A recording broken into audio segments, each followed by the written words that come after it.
दोस्तों 2015 में हुए एक आर्कियोलॉजिकल सर्वे के दौरान खोजकर्ताओं को जॉर्डन की एक गुफा से 2000 साल पुरानी एक ऐसी डायरी मिली है जिसके बारे में क्लेम किया जा रहा है कि वो डायरी स्वयं जीसस क्राइस्ट की है, जिस वजह से ये एक बहुत ही शानदार खोज बन गई है। हालांकि ये इकलौती ऐसी खोज नहीं है, क्योंकि इसके अलावा भी दुनिया में कुछ ऐसे शानदार आर्टिफैक्ट्स खोजे गए हैं जो आपके होश उड़ा देंगे। तो चलिए जानते हैं ऐसे ही कुछ अमेजिंग आर्टिफैक्ट्स के बारे में। आइए शुरू करते हैं अपनी इस वीडियो को। Number 10, the Prague astronomical clock. Prague astronomical clock archaeologist द्वारा एक ऐसी क्लॉक खोजी गई है जो अपने आप में एक अजूबा है। दरअसल ये क्लॉक किसी एंशिएंट वंडर जैसी लगती है और इस क्लॉक को क्लॉक ऑफ ऑर्लव के नाम से भी जाना जाता है, जिसे 1410 में बनाया गया था। वैसे इसे किसने बनाया ये अभी तक नहीं पता लग पाया है, लेकिन जिस लेजेंड ने इसे बनाया है उसने इस क्लॉक को हैंड्स की मदद से हाथ से ही बनाया है। हैरानी की बात तो ये है कि ये क्लॉक ओल्ड चेक और सेंट्रल यूरोपियन टाइम दोनों के साथ साथ स्टार्स और प्लैनेट्स का मूवमेंट भी बता सकती है, जो अपने आप में एक अजूबा है। और बस इतना ही नहीं दोस्तों, ये क्लॉक लोगों के ज़ोडिएक सर्कल के हिसाब से एस्ट्रोलॉजिकल कैलेंडर भी बता सकती है। और इसमें चारों ओर लगे छोटे रोबोट्स एक रेगुलर इंटरवल में क्लॉक के डायल और हैंड्स के साथ दिखाई देते हैं और टाइम भी बताते हैं। वैसे यूरोप में और भी कई सारी क्लॉक्स हैं, लेकिन कोई भी इसके जैसी अद्भुत नहीं है। Number 9, stone sundial. हाल ही में आर्कियोलॉजिस्ट को कुछ ऐसा मिला जिसने सबको हैरान कर दिया। दरअसल नवंबर 2011 में एंशिएंट रोमन सिटी इंटरामना लार्नस में एक ओल्ड क्लॉक मिली है जो लगभग 2000 साल पुरानी है। वैसे इसे क्लॉकवर्क नहीं बल्कि स्टोन सनडायल कहा जाना चाहिए, जिसे बहुत अच्छे से प्रिजर्व करके रखा गया था। और इतनी पुरानी होने के बावजूद आज भी इस पर उकेरी गई आकृति को आसानी से देखा जा सकता है और इसके ऊपर लिखे शब्दों से इसके ओनर की पहचान की जा सकती है। वैसे इस क्लॉक के ओनर का नाम मार्कस नोवियस ट्यूबुला है, जो मार्कस का बेटा था और मार्कस एक कांग्रेसमैन था। और शायद इस पर्सनल सनडायल को उसके सीनियर पोजीशन पर चुने जाने की खुशी में बनाया गया था। और इसे देखकर आर्कियोलॉजिस्ट को समझ नहीं आ रहा कि आखिर ये सनडायल इस पुराने खंडर हो गए थिएटर में कैसे आया।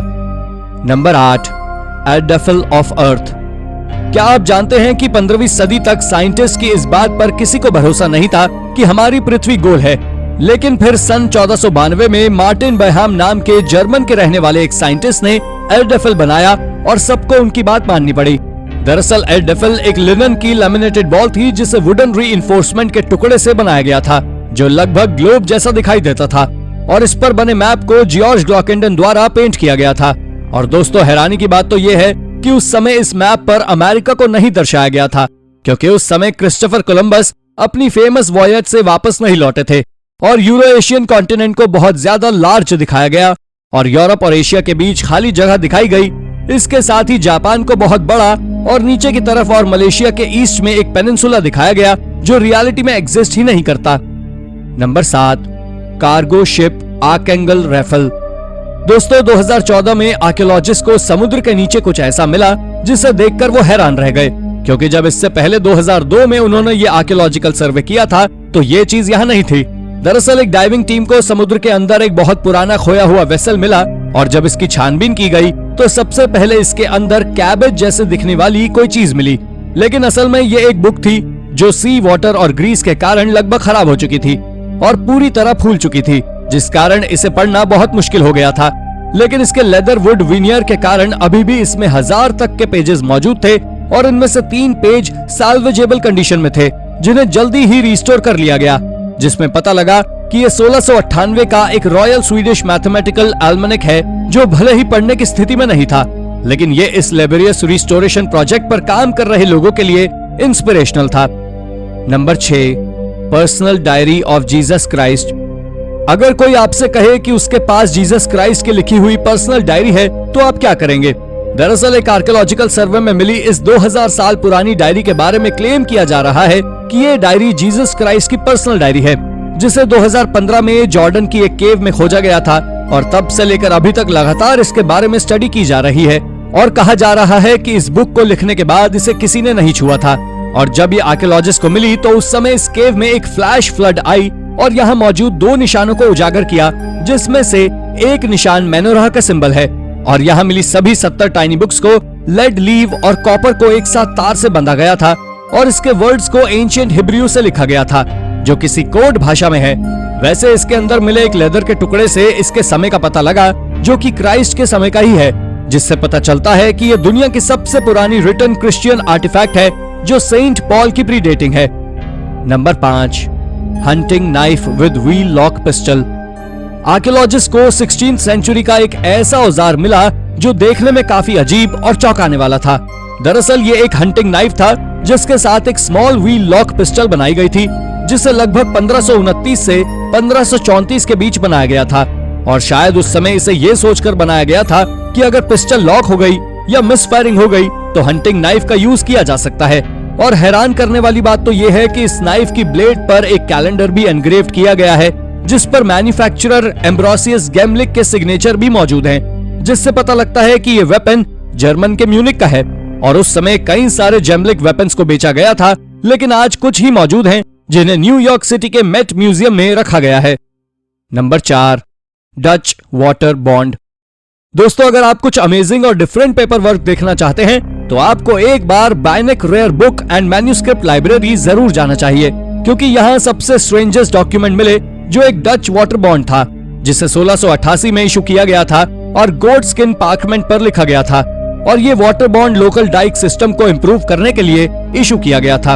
वैसे दोस्तों, यहाँ मिला ये डॉक्यूमेंट इस लाइब्रेरी में मिले अन्य डॉक्यूमेंट से काफी अलग है, क्योंकि इसकी बाइंडिंग अभी भी की जा सकती है और ये पिछले 370 सालों से एनुअल इंटरेस्ट पे कर रहा है, क्योंकि यहाँ के लाइब्रेरी क्यूरेटर टिमोथी 2015 में एम्स्टरडैम की यात्रा पर गए थे, जहाँ उन्होंने डच वाटर अथॉरिटी के ऑफिस स्टिच सी रिंगलेडन से पिछले 12 साल का इंटरेस्ट लिया और उन्हें इसके $153 मिले।